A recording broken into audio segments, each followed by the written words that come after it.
Le millionnaire poussa la porte de la pièce de rangement humide et se figea devant la scène. Sa fille muette de 7 ans était assise sur le sol sale, une main serrant un bol de bouillie malodorante, tandis que l'autre ramassait les légumes et les carottes éparpillées sur le sol. La voix de la belle-mère perça la pièce, tranchante et sans pitié. Mange la dernière miette. Les larmes coulaient sur le visage de la fillette, mais sa gorge restait serrée, incapable de laisser échapper le moindre son. Mais le plus horrible était encore à venir.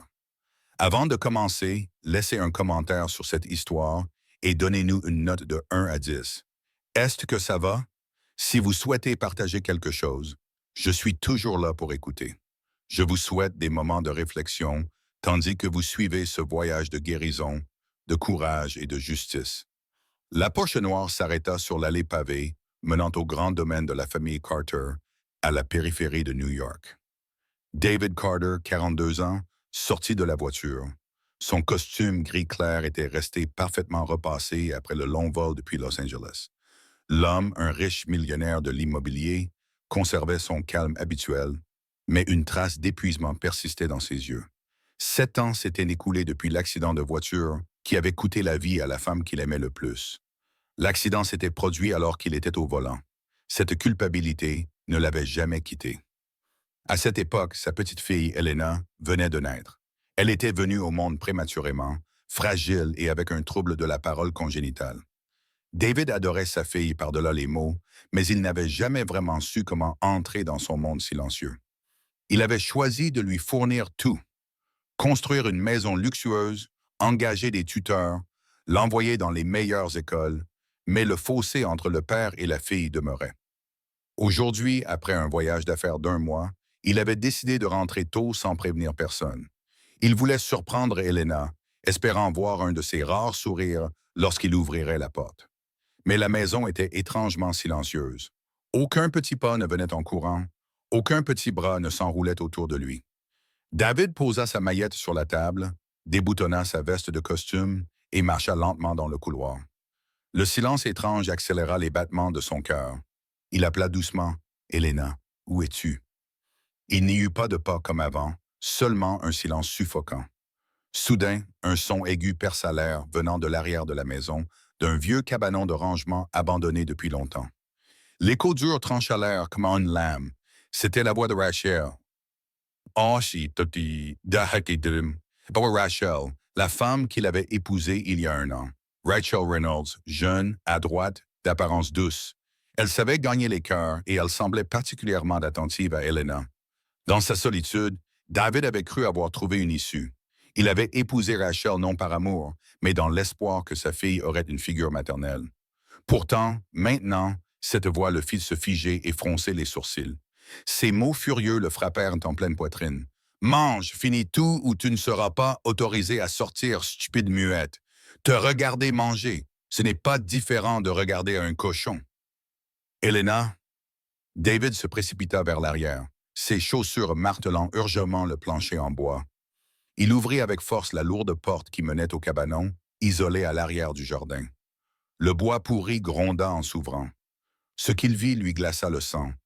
Sa fille, Elena, était recroquevillée sur le sol froid, ses cheveux emmêlés, ses yeux rouges et gonflés. Dans ses petites mains tremblantes, elle tenait une carotte ratatinée, tandis que l'autre serrait un bol de bouillie aqueuse. Devant elle se tenait Rachel, vêtue d'une robe rouge serrée, le visage déformé par la rage. Son doigt pointait vers l'enfant comme si elle donnait un ordre.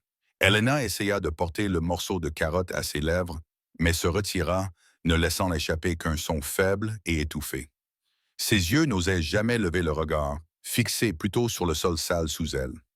Rachel renifla fortement et utilisa la pointe de sa chaussure pour pousser le bol de bouillie jusqu'à ce qu'il se renverse sur le bord. Sa voix cracha chaque mot. « Assure-toi de lécher ce bol, tu m'entends? » Elle attrapa le menton d'Elena, forçant le visage de la fillette vers le bol. Ses dents étaient serrées. « Avale tout! Je compte jusqu'à 3. Si tu ne finis pas, tu dors ici ce soir. » Rachel tapa la cuillère contre le bord du bol avec un cliquet aigu, pointant son doigt à quelques centimètres du visage d'Elena. « Ouvre les yeux et regarde le désordre que tu as fait dans ma maison.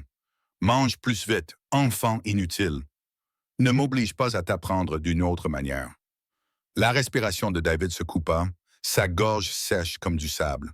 Le poids dans sa poitrine pesait si lourdement qu'il avait l'impression qu'il allait se fendre. Sa voix éclata, basse et puissante. Arrête, Rachel!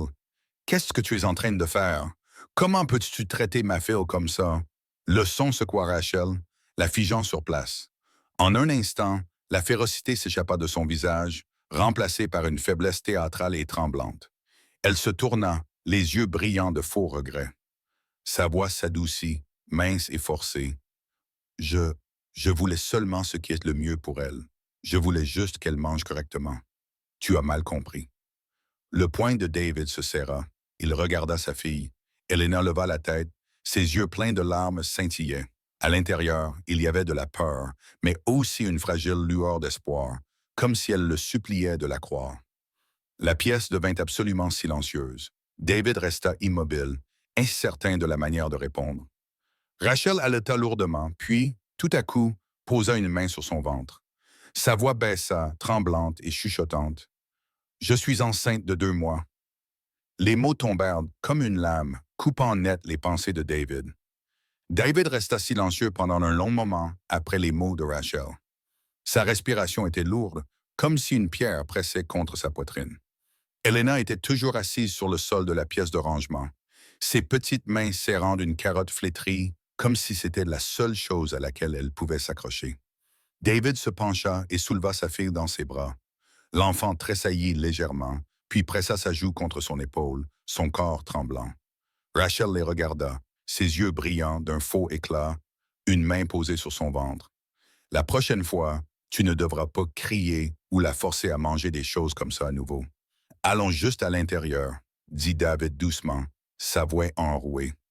Dans la cuisine large et bien éclairée, la légère odeur de viande rôtie persistait. Rachel retrouva rapidement son calme. Elle plaça une assiette de nourriture sur la table. Peut-être que j'étais trop impatiente. Tu sais à quel point l'humeur des femmes enceintes peut être imprévisible. David ne répondit pas. Il tira une chaise et s'assit, Elena à côté de lui. La fillette se recroquevilla, baissant la tête vers la table, sans toucher la nourriture. Rachel versa lentement du jus d'orange, puis plaça le verre devant David, son regard feignant l'inquiétude. « Tu dois me faire confiance, je veux juste qu'Elena mange correctement. Regarde-la, elle est si mince. Comment ne pas être inquiète? » David regarda sa fille. Elena poussa discrètement des morceaux de viande vers le bord de son assiette, ses mains tremblant légèrement. Il se pencha et murmura, sa voix assez basse pour qu'elle seule l'entende. « Tu n'as pas faim? » Elena secoua la tête, les yeux pleins de larmes, puis ramassa rapidement un morceau de légume et le mit dans sa bouche lorsqu'elle remarqua que Rachel regardait. Rachel sourit faiblement et ajouta, « Tu vois, je veux seulement qu'elle soit en bonne santé. » David serra la main sur la table. Les images de la pièce de rangement le hantaient encore. Son cœur souffrait pour sa fille, mais il n'avait pas encore de preuves solides pour arracher le masque de Rachel. Il craignait que même la plus petite erreur n'apporte plus de souffrance à Elena. Assise dans le coin de la cuisine, une jeune femme débarrassait silencieusement la vaisselle. C'était Grace Miller, la nouvelle femme de ménage. Grace avait la vingtaine, un visage doux et une silhouette mince. Elle parlait peu et travaillait généralement en silence. David surprit le regard de Grace posé sur Elena, une lueur d'inquiétude y clignotant avant qu'elle ne baisse rapidement la tête et retourne laver la vaisselle. Il remarqua, mais ne dit rien. Le dîner se déroula dans un silence pesant. Chaque cliquetis de fourchettes et de couteaux contre la porcelaine résonnait, comme s'il déchirait l'air. Elena mangea très peu, juste quelques petites bouchées. Rachel continuait de sourire, caressant occasionnellement les cheveux de l'enfant devant son mari, mais les yeux d'Elena se baissèrent, évitant ce contact. Quand elle eut fini de débarrasser la table, Rachel s'approcha, enroula son bras autour de l'épaule de David et parla doucement. « S'il te plaît, ne sois pas fâché contre moi. Je veux seulement que notre famille soit en paix. Tant que tu me fais confiance, tout ira bien. » David retira sa main, ses yeux pensifs. « Je veux me reposer tôt. Demain, il y a encore beaucoup à faire. » La nuit tomba et la maison s'enfonça à nouveau dans le silence. David se tint dans le couloir, fermant doucement la porte de la chambre d'Elena. À l'intérieur, la petite fille était recroquevillée sur le lit, la veilleuse jaune et tamisée projetant une faible lueur sur son visage. Il tenait fermement la poignée de porte, une vague à la fois de tendresse et d'impuissance montant dans sa poitrine. Un moment plus tard, alors qu'il était dans le bureau, un bruit faible s'agita dans le couloir. David leva les yeux, sortit et s'arrêta lorsqu'il vit Rachel tirer doucement Elena par la main. L'enfant gardait la tête baissée, ses petits pieds traînant à chaque pas. Elle se dirigeait vers la pièce de rangement.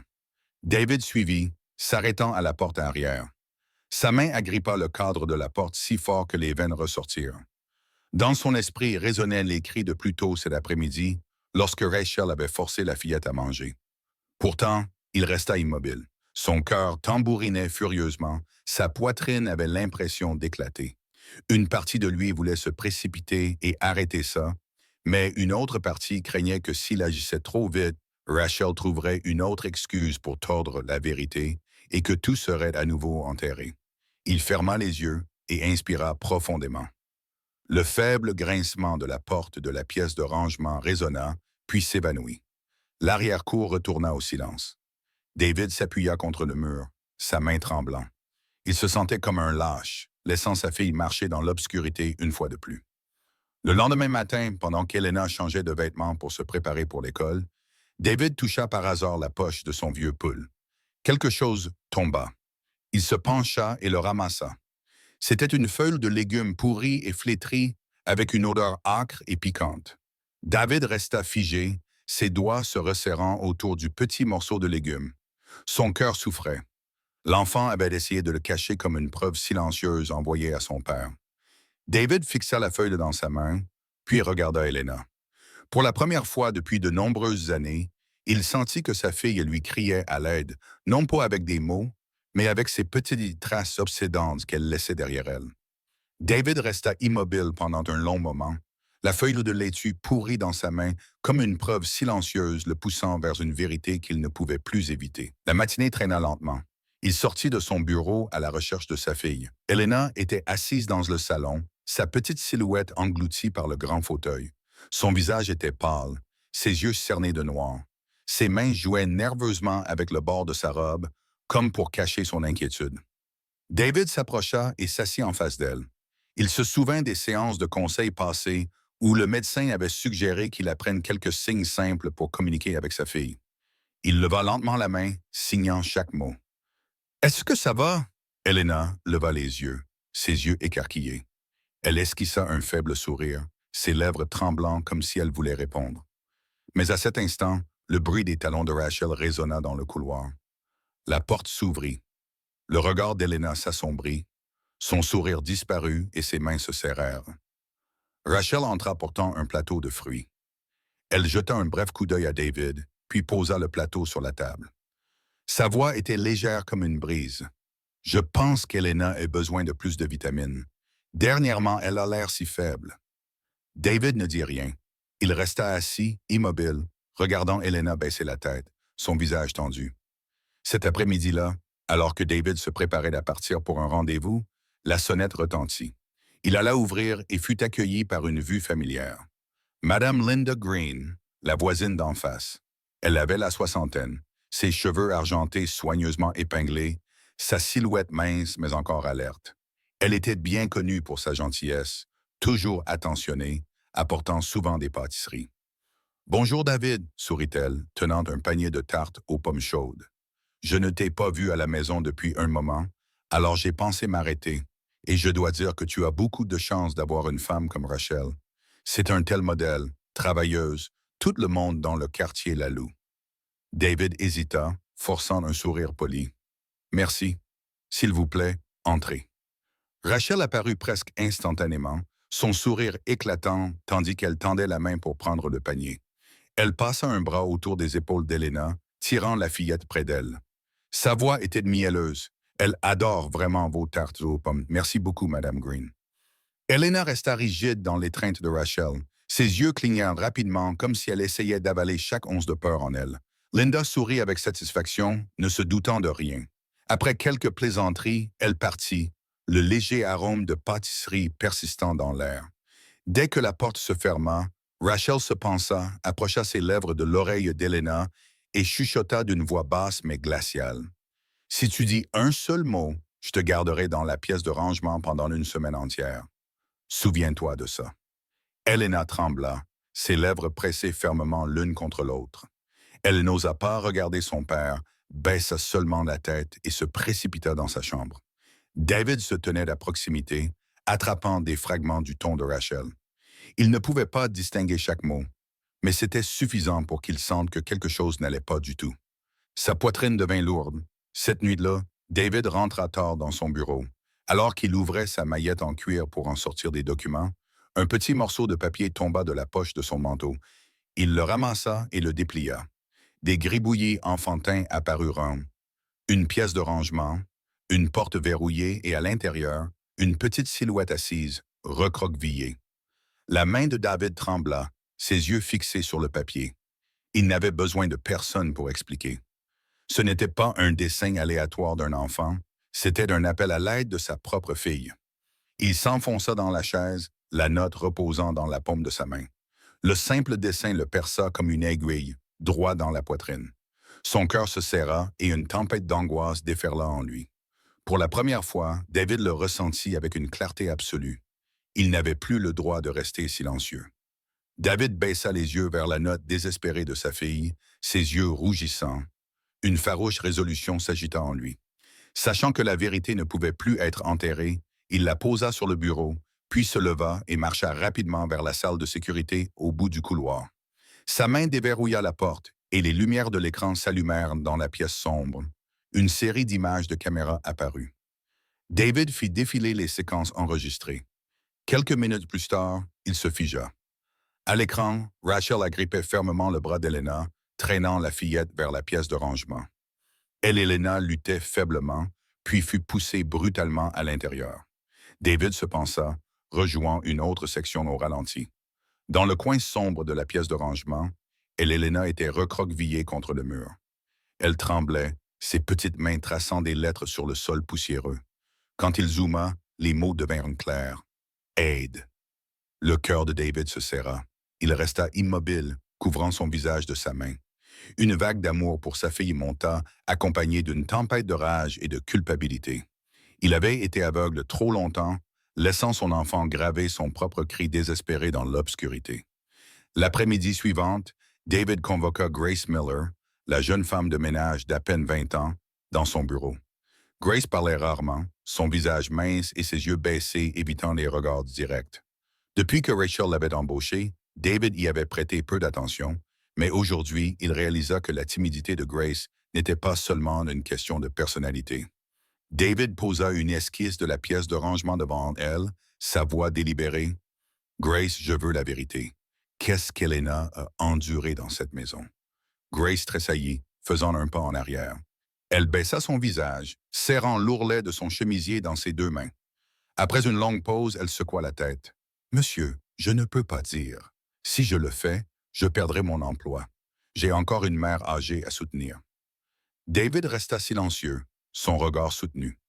Il plaça fermement sa main sur le bureau, sa voix baissant encore.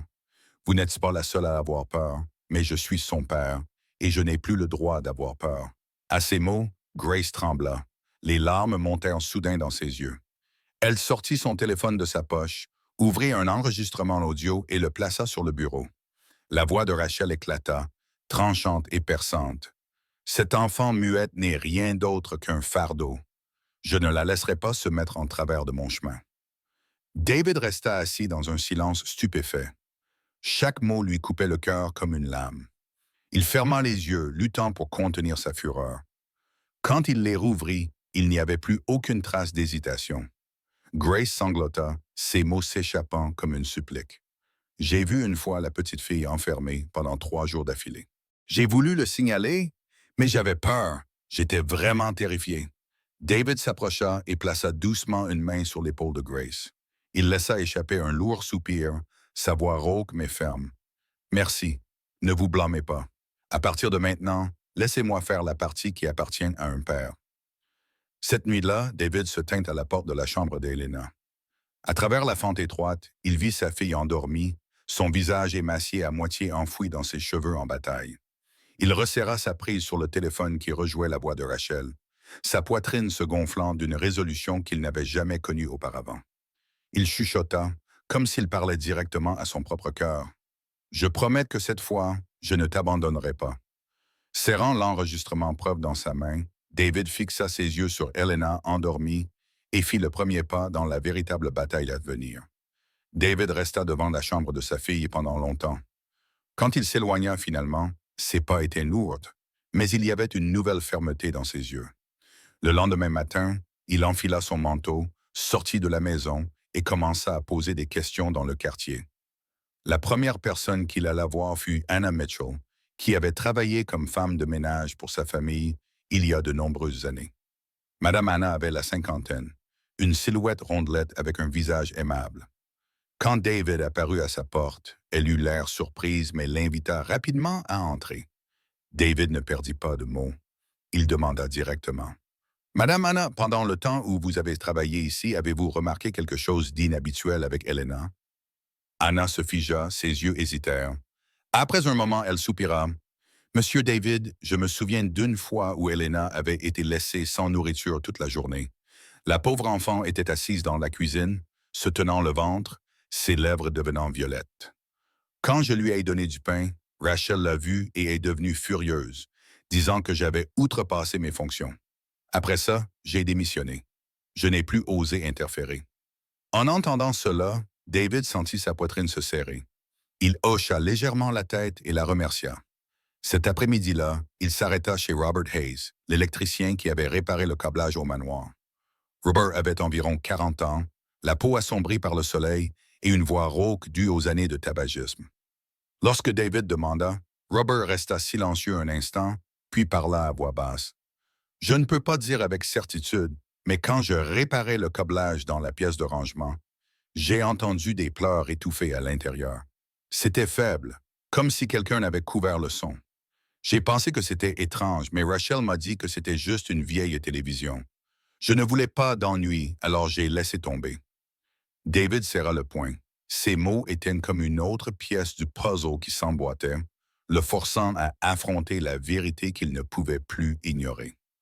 En fin de journée, David se rendit à l'école primaire pour rencontrer Olivia Scott, l'institutrice d'Helena. Olivia avait environ 30 ans, ses cheveux bruns soigneusement attachés, ses yeux clairs et sérieux. Quand elle entendit la question de David, elle sortit un dossier de son tiroir et le posa devant lui. « Monsieur Carter, j'ai écrit beaucoup de notes. Helena perd du poids rapidement, est souvent absente et a du mal à se concentrer. J'ai envoyé plusieurs rapports concernant sa santé à la famille, mais celle qui répondait toujours était Madame Rachel.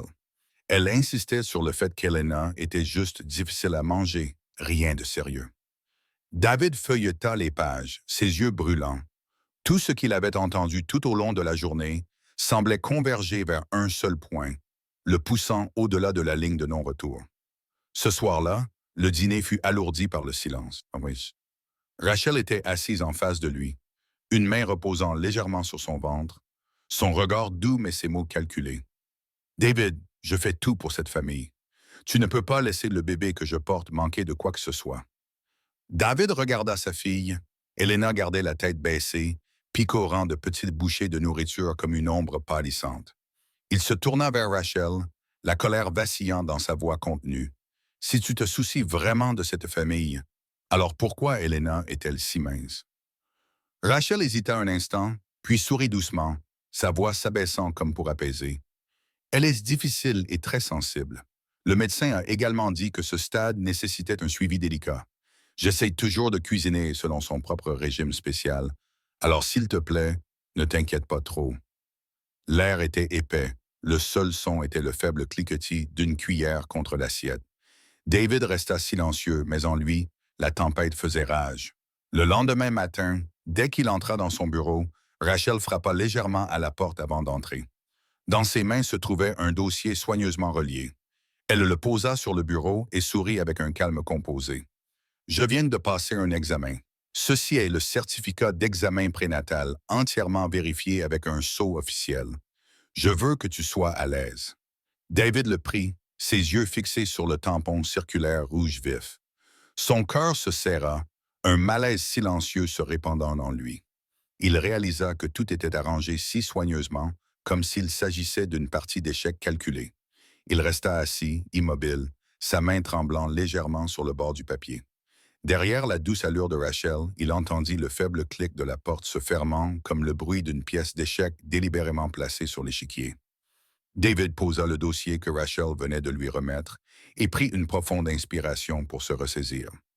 Il boutonna sa veste de costume puis marcha vers le salon. La sonnette retentit d'un bref carillon. Rachel attendait déjà. Elle ouvrit la porte comme si elle s'était préparée pour ce moment. Un homme d'une quarantaine d'années entra. Son costume noir était bien ajusté, sa cravate sombre assortie à son comportement réservé, et son sourire poli portait un froid. La voix de Rachel était légère, presque désinvolte. « Voici Victor Hale, un avocat. Il peut donner des conseils juridiques à notre famille. » David hocha la tête poliment. Il n'avait pas encore répondu lorsqu'une autre silhouette apparut sur l'écran vidéo de l'ordinateur posé sur la table à manger. Rachel tourna le moniteur vers David. Et voici le docteur Gregory Collins, un psychologue pour enfants. Il a aidé avec de nombreux cas similaires. Sur l'écran se trouvait un homme d'âge moyen avec des cheveux poivre et sel et des lunettes. Sa voix était égale, ni chaude ni froide. « Bonsoir, Monsieur Carter. J'ai examiné les notes de santé scolaire et quelques descriptions comportementales fournies par la tutrice. Je suspecte qu'Elena pourrait lutter contre un trouble de la régulation émotionnelle combiné à l'évitement de l'interaction sociale. Ma recommandation temporaire est de la retirer de tout environnement stimulant. » David regarda directement la caméra. « Vous n'avez jamais rencontré l'enfant. » Collins haussa les épaules. « Dans la phase initiale, une évaluation indirecte est valide. Plus tard, nous pourrons organiser une session directe si la famille est d'accord. » Victor s'assit sur une chaise, ouvrit sa mallette et sortit d'un dossier. D'un point de vue légal, s'il y a une recommandation médicale, la famille peut établir un plan de tutelle pour un traitement à domicile. Les actifs, la garde, tout sera plus sécurisé si nous suivons la procédure appropriée. Rachel versa l'eau, sa voix douce et habilement mesurée. « Je veux seulement qu'Elena reçoive un traitement approprié. Je suis enceinte aussi, alors j'ai très peur des risques. » David la regarda lentement. Il tira une chaise et s'assit à côté d'Elena. La fillette était assise droite, ses mains jointes. Son visage était pâle, mais ses yeux suivaient chaque mot que les adultes prononçaient. Le dîner fut servi par obligation. Personne ne se soucia de manger. Rachel glissa une pile de papier vers David. « Ce sont les résultats préliminaires. Elena a un trouble psychologique. Elle a besoin d'être isolée. » David posa sa cuillère, sa voix basse et ferme. « Elle a seulement besoin d'être aimée. » Rachel sourit, mais le sourire n'atteignit jamais ses yeux. « Tu es aveugle. Si tu continues comme ça, tu perdras à la fois ton enfant et ta fortune. » Elena s'agita légèrement. Elle plaça sa petite main sur celle de son père, toucha sa propre poitrine, puis secoua la tête lentement et maladroitement. Elle traça quelques signes simples que David avait appris. Ce fut suffisant pour qu'il comprenne. « Je ne suis pas malade? » David baissa les yeux vers sa main reposant sur la sienne. Pour la première fois, il entendit vraiment cette voix silencieuse. Elle alla droit dans sa poitrine, sans passer par un morceau de papier. Victor intervint, son ton doux mais pressant. « Monsieur Carter, mon conseil est de ne pas transformer cela en bataille. Si vous signez simplement le consentement pour le traitement, tout se déroulera sans heurts. Plus tard, les dossiers vous montreront comme un père responsable. » David se tourna vers l'écran. « Dr. Collins, pouvez-vous rencontrer Elena tout de suite par vidéo? » Collins secoua légèrement la tête. « Une évaluation à distance avec un enfant qui a des difficultés de communication ne peut être considérée comme fiable. Il est préférable de suivre le plan qui a été proposé. » Rachel plaça sa main sur son ventre et expira doucement. « Écoutez-les, ils ne veulent que le meilleur pour la famille. » David regarda Elena. Il se souvint de l'enregistrement dur de l'autre jour. Il se souvint du mot « aide » écrit dans la poussière. Il se souvint du morceau de papier avec le gribouillis tordu. Il serra légèrement la main de sa fille, comme s'il faisait une promesse. Rachel saisit l'instant et poussa une autre pile de papier sur la table. Les pages étaient épaisses, marquées d'un tampon rouge vif. Ce sont les documents de grossesse mis à jour. Et ceci est le formulaire de consentement pour le traitement d'Elena. Faire les deux à la fois réglera tout. Tout ce que vous avez à faire, c'est signer. Je m'occuperai du reste. David leva la tête et la regarda droit dans les yeux. Pourquoi Elena a-t-elle perdu du poids si rapidement? Rachel ne cligna pas des yeux. Elle est difficile à manger, je vous l'ai dit plusieurs fois. De plus, les conditions psychologiques s'accompagnent souvent de changements d'appétit. Elena serra la main de son père plus fort. Elle signa à nouveau, plus lentement, plus certaine. David répéta à voix haute, parlant pour elle. Elle n'est pas malade. Victor se pencha en arrière dans sa chaise, les doigts entrelacés. Monsieur Carter, vous laissez vos émotions interférer avec une décision médicale. Ce que vous devez faire est très simple. Signez. David se tourna vers Collins. Si je refuse, Collins resta calme. Vous en avez le droit, mais si Elena se comporte d'une manière qui se met en danger, la famille pourrait être considérée comme négligente. Cela serait très défavorable s'il y avait un jour un litige. La pièce était si silencieuse qu'elle avalait chaque son. David pouvait entendre clairement la respiration de sa fille. Il posa le dossier, ne se précipitant pas pour le rendre. Dans son esprit, une porte venait de s'ouvrir, une porte qui signifiait qu'il devait faire face, qu'il devait agir, qu'il devait mettre toute chose en lumière. Rachel remarqua son silence, se pencha plus près et adoucit son ton. « Fais ton choix, une enfant malade ou une toute nouvelle famille. » David regarda sa fille, puis le sourire impeccable de Rachel. Il ne signa pas. Il ferma simplement le dossier, le faisant glisser vers le bord de la table, comme s'il posait une pierre au milieu d'un échiquier. Rachel continua de sourire. Elle tira la pile de faux papiers de grossesse vers elle, tapotant légèrement la couverture, comme pour signaler que tout était prêt. « Fais ton choix, répéta-t-elle, sa voix aussi ferme qu'avant. Cette nuit, Elena ne retira pas sa main. Sa petite paume reposait toujours sur la main de son père.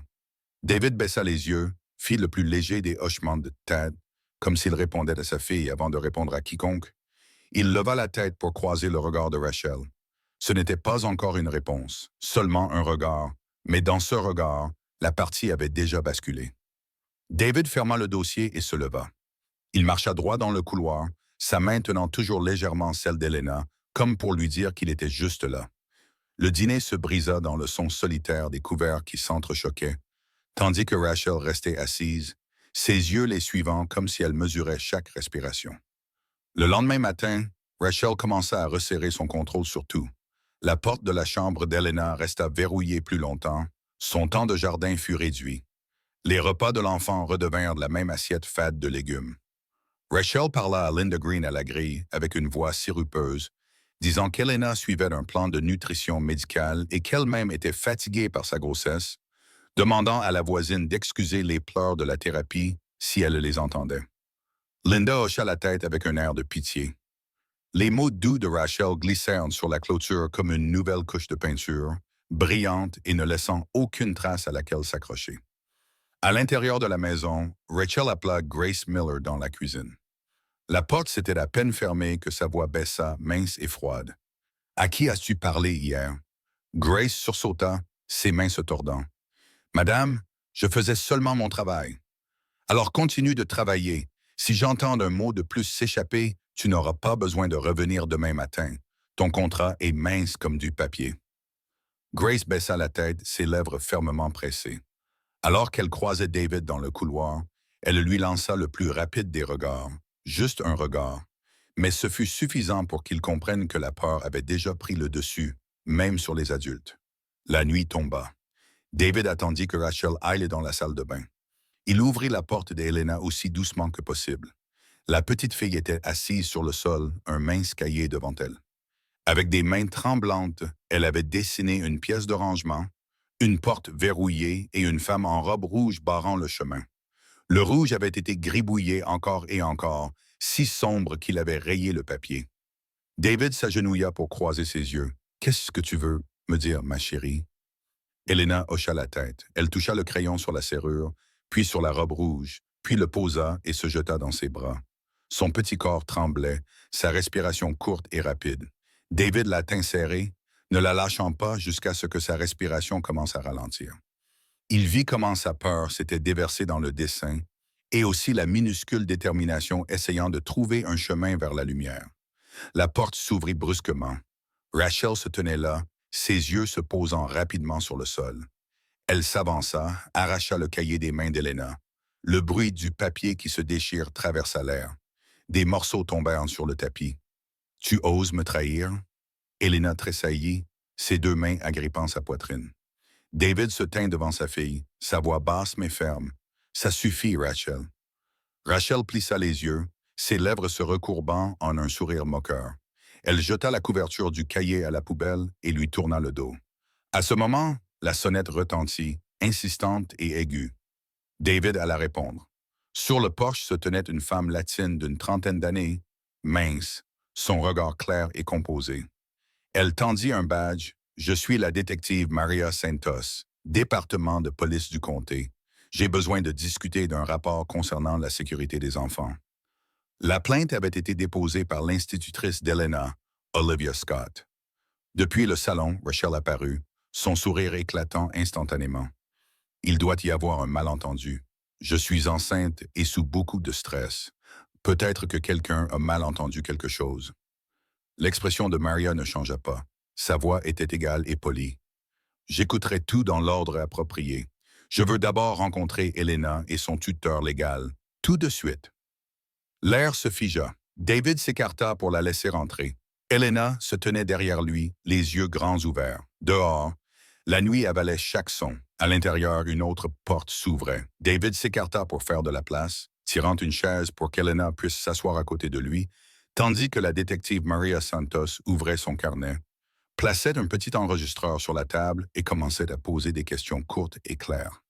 Elle examina les images de caméra que David avait extraites, écouta l'audio de la voix de Rachel, puis programma des réunions de suivi avec l'école d'Elena et les voisins mentionnés. La réunion se termina par une déclaration décisive de Maria.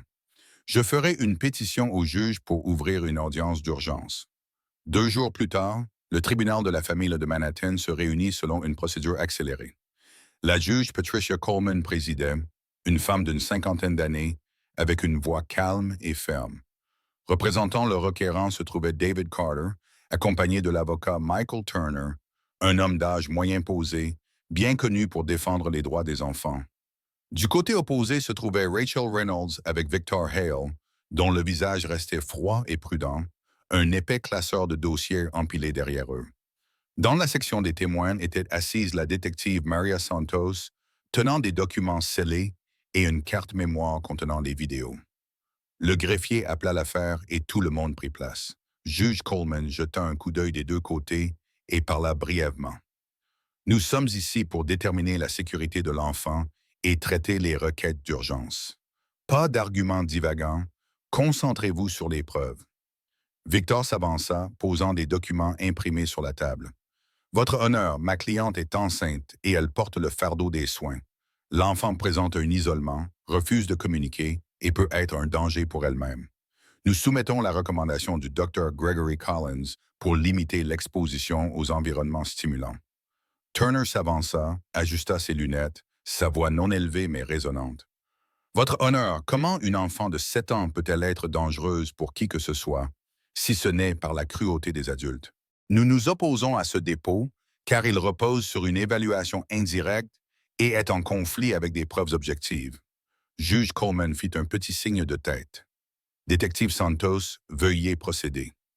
Maria s'avança, présentant une clé USB et des copies certifiées. Votre honneur, ceci est la séquence vidéo extraite du système de sécurité de la maison. La vidéo montre l'accusé tirant à plusieurs reprises la jeune Elena dans la zone de stockage, la gardant là pendant des périodes prolongées. Dans une scène, l'enfant écrit le mot « aide » dans la poussière sur le sol. De plus, ceci est un fichier audio capturant la voix de l'accusé hurlant des insultes et des menaces. L'audio fut joué brièvement. Les mots de Rachel résonnèrent, durs et métalliques.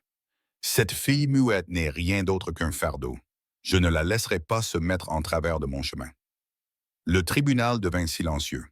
Juge Coleman se tourna vers Victor. « Réponse? » Victor s'éclaircit la gorge.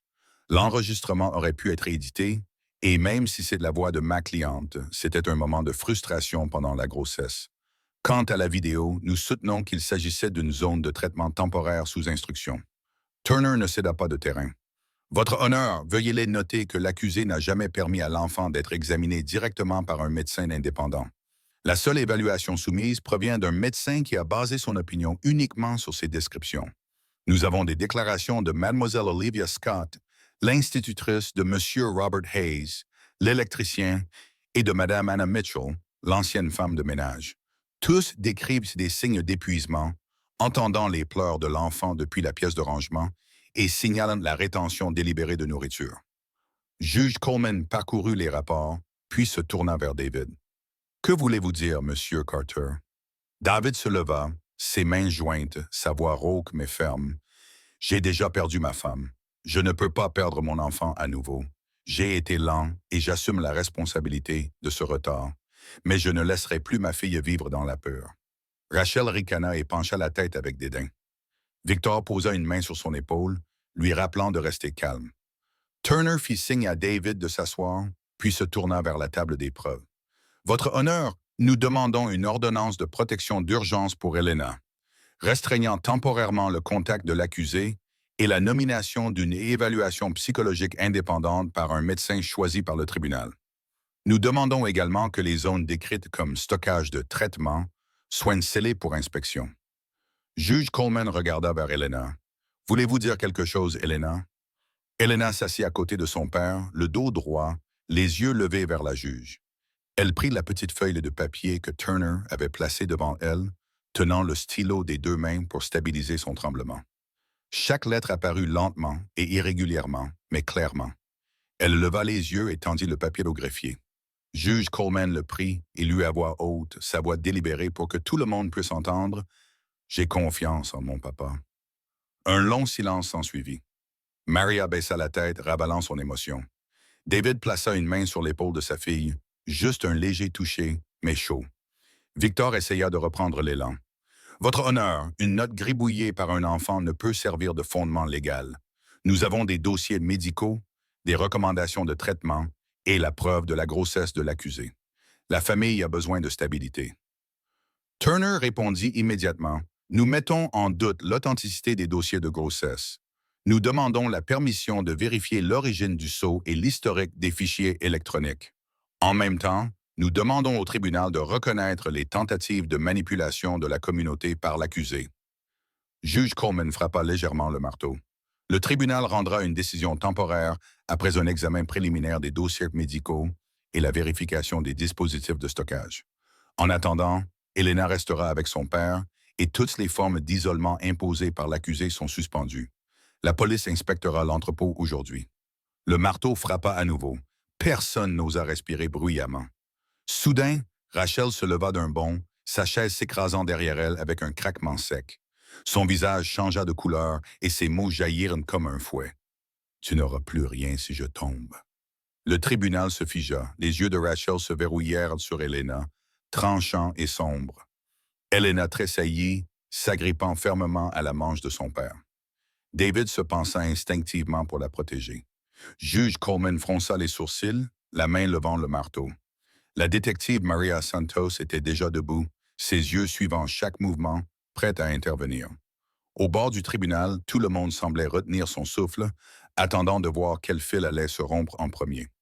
Le marteau n'avait pas frappé à nouveau lorsque la détective Maria Santos s'avança, levant la main pour demander la permission. Elle plaça une nouvelle clé USB sur la table des preuves, sa voix claire.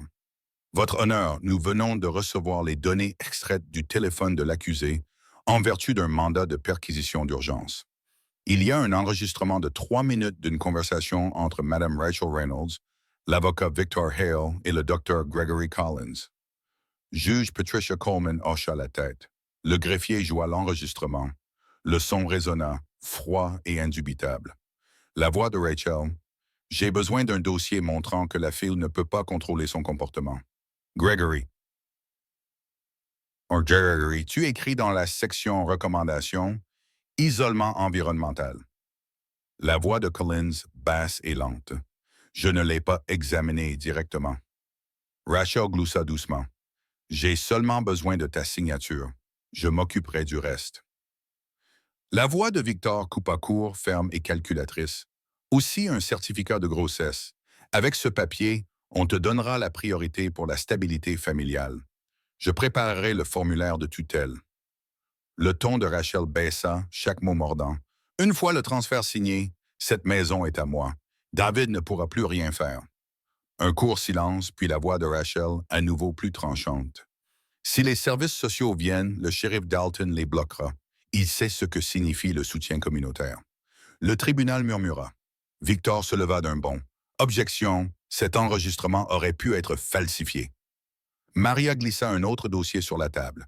6 juin, l'historique de transfert du compte de l'accusé vers des comptes intermédiaires liés au cabinet du Dr. Collins et de Maître Victor. De plus, il y a une chaîne de transactions en espèces liées au shérif Harold Dalton. Le shérif Dalton, le shérif du comté, a maintenant été placé en garde à vue par la division de l'intégrité pour interrogatoire. Juge Coleman regarda directement Victor. Souhaitez-vous ajouter quelque chose? Victor déglutit difficilement. Votre honneur, ma cliente pourrait... La porte latérale s'ouvrit. Une jeune procureure adjointe en costume gris entra, se présentant brièvement. Je suis la procureure adjointe Lucy Graham. Le bureau du procureur a initié une enquête pénale distincte en dehors de cette procédure de tribunal de la famille. Un mandat d'arrêt temporaire pour Gregory Collins a été signé. Notre bureau a également convoqué Maître Divine Victor Hale pour clarifier son rôle dans la facilitation de documents falsifiés. L'air devint lourd. David serra les poings, ses yeux fixés sur Elena. Le visage de Rachel se vida de ses couleurs pendant un instant, puis devint rouge. Elle claqua sa main contre la table. « Sans moi, tu n'es rien, David. » Sa voix se brisa comme du verre. Le tribunal éclata, puis redevint silencieux. David fit un demi-pas en avant, protégeant Elena derrière lui. Juge Coleman frappa le marteau. « Ordre !» Turner s'avança, sa voix ferme et basse. « Votre honneur, nous soumettons l'enregistrement audio comme preuve montrant le stratagème pour s'emparer du domaine et la grossesse fabriquée. » Rachel eut un rire amer et bref. « Grossesse fabriquée? Penses-tu que je suis stupide? » Maria répondit avec une précision calme. « Les dossiers hospitaliers confirment qu'il n'y a aucune information de grossesse. Ce que vous avez présenté n'était qu'un formulaire imprimé avec un sceau copié. Le département de la santé a émis une réponse écrite. » Victor baissa la tête, ne disant rien. Au dernier rang, un huissier de justice attendait déjà. Turner se pencha vers David, chuchotant si doucement que c'était à peine audible. « Inspire, tiens bon. » David s'agenouilla à la hauteur d'Elena.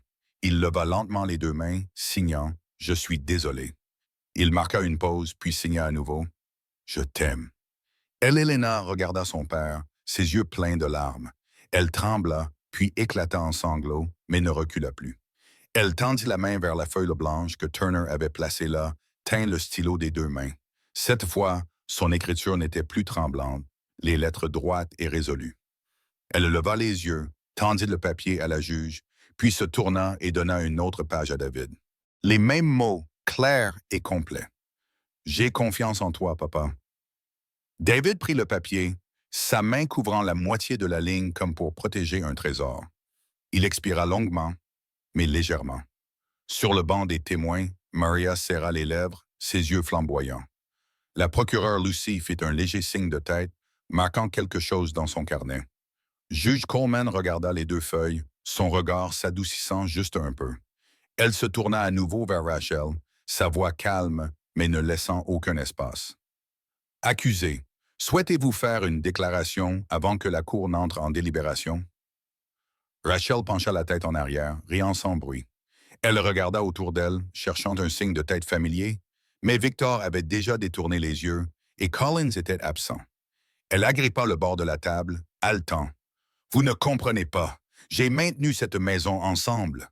C'est moi qui l'ai fait tenir debout. » David ne répondit pas. Il plaça simplement une main sur le dos d'Elena, tapotant doucement.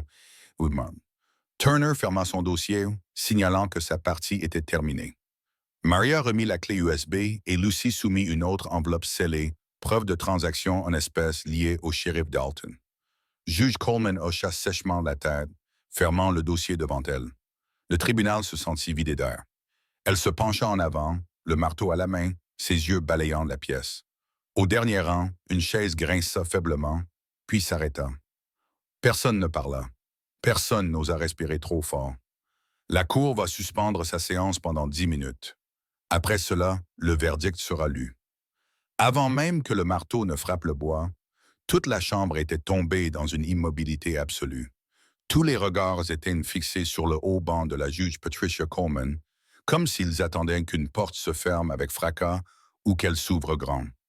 Le son du marteau résonna lorsque la juge Patricia Coleman revint.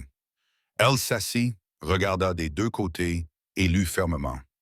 La Cour accepte l'intégralité de la pétition pour la protection de l'enfant. Rachel Reynolds est reconnue coupable d'abus sur enfant et de falsification de dossiers. Gregory Collins est arrêté pour falsification de documents médicaux. Victor Hale fait l'objet d'une enquête en tant que complice. Le shérif Harold Dalton est en garde à vue pour corruption. L'enfant Elena est placée sous la garde complète de son père, David Carter. L'ordonnance restrictive imposée par les accusés est par la présente annulée. Le tribunal se tut. David serra la main de sa fille. Elena leva les yeux, ses yeux encore humides mais ne fuyant plus son regard.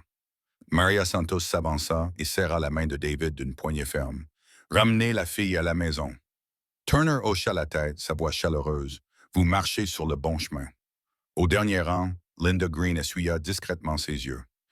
Grace Miller se tint d'un côté, regarda Elena et esquissa un faible sourire. Dans les jours qui suivirent, le journal local publia un court article. Ils mentionnèrent la détective Maria Santos pour sa persévérance. Ils mentionnèrent Linda pour avoir parlé au bon moment. Ils remercièrent Grace pour avoir fourni la dernière pièce. David lut en silence puis plia le papier. Il était plus occupé maintenant avec un nouvel emploi du temps. Déposé à l'école, repas à l'heure, séance de thérapie et soirée sans le bruit des portes verrouillées. Un après-midi, David emmena Elena rencontrer le docteur Leah Simmons, une psychologue pour enfants et orthophoniste d'environ 35 ans, avec une voix lente et douce. Elle tendit à David un petit cahier et dit « Nous allons commencer par des mots simples. Père et fille vont apprendre ensemble. » Leah signa lentement, puis les laissa tous les deux répéter. Elena regarda les mains de son père, sourit quand il rata le rythme, puis guida ses doigts dans la bonne position. David rit avec elle, riant comme quelqu'un qui réapprend à respirer. Le soir, au lieu de papier et de réunion, David s'assit à la table de la cuisine. Elena désigna sa tasse de lait et signa. « Merci. » David répondit. « De rien. » Deux petites restes, pourtant ils changèrent le rythme de la maison. Il comprit alors que la distance entre eux n'était pas le silence, mais la peur. Lorsque la peur se retirait, le silence lui-même devenait un langage doux. Une semaine plus tard, le centre communautaire organisa un rassemblement. Ils invitèrent ceux qui avaient aidé à partager quelques mots. Maria parla brièvement, puis s'écarta. Linda apporta une tarte aux pommes. Grace arriva en retard, ses mains tremblant encore alors qu'elle tenait le microphone. « J'ai gardé le silence trop longtemps. Cette fois, je choisis de dire la vérité. » La salle éclata en applaudissements, pas forts, mais réguliers et chaleureux. Elena marcha à côté de son père. Elle tenait un grand dessin enveloppé dans du carton. Quand ce fut son tour, elle ouvrit le dessin. Une maison dessinée au crayon de couleur, un toit rouge, un soleil jaune, deux personnes se tenant proches sur le porche. En bas, une ligne de lettres soignées. Maison. David se pencha pour le prendre, sa main reposant sur le toit. Il inspira profondément, comme s'il tenait une saison entière de soleil dans sa poitrine. Après la cérémonie, le père et la fille s'assirent sur les marches du centre communautaire. Les gens passaient lentement, une légère brise soufflait. David se tourna vers elle, demandant à voix haute, puis répétant en langue des signes pour être sûr. « Que veux-tu le plus? » Elena regarda droit dans les yeux de son père. Elle signa lentement, sans trembler, une famille sans obscurité. David tint sa fille, la serrant dans ses bras pendant longtemps. Il entendit le son de son cœur, petit mais régulier. Il savait qu'il était sorti de cette pièce de culpabilité d'il y a des années et avait fermé la porte derrière lui, non pas avec un verrou, mais avec un nouveau choix fait chaque jour. Quelques semaines plus tard, les séances de thérapie continuaient régulièrement. Leah lui rappela « Continuez à nommer les émotions.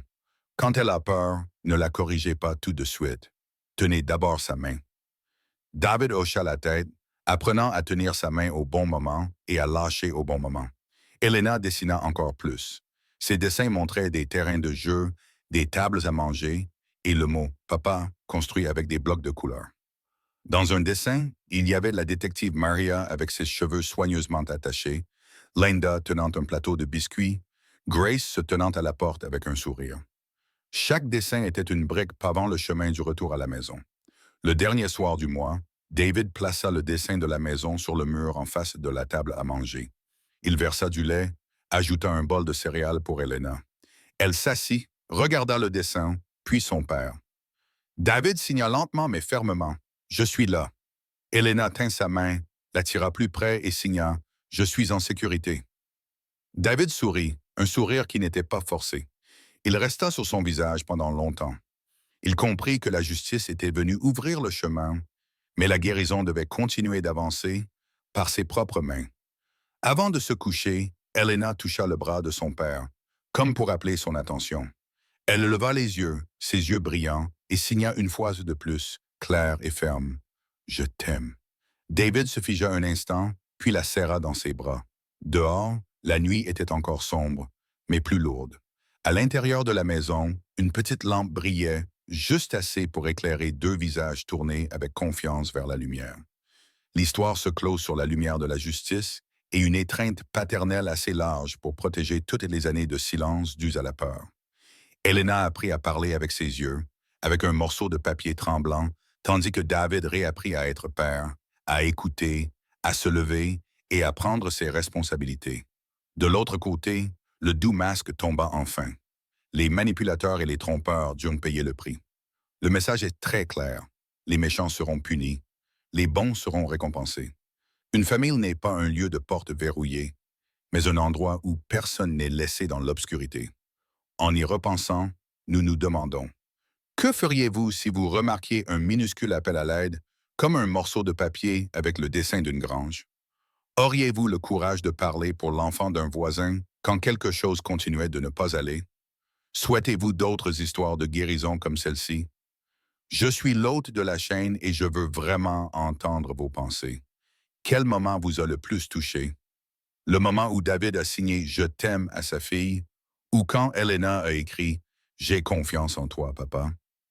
Avez-vous déjà fait face à un moment où vous deviez choisir entre la peur et la vérité? Partagez avec moi afin que nous puissions nous élever les uns les autres. C'est pourquoi cette chaîne existe. Si cette histoire vous a apporté un peu de chaleur, veuillez laisser un commentaire, la partager avec quelqu'un qui en a besoin et vous abonner. Je continuerai à vous apporter des histoires réconfortantes et émotionnelles sur la famille, le courage et la foi, car la lumière ne grandit que lorsque nous l'allumons ensemble. Est-ce que ça va? Avez-vous bien mangé aujourd'hui et pris le temps de vous reposer? N'oubliez pas de prendre soin de vous aussi.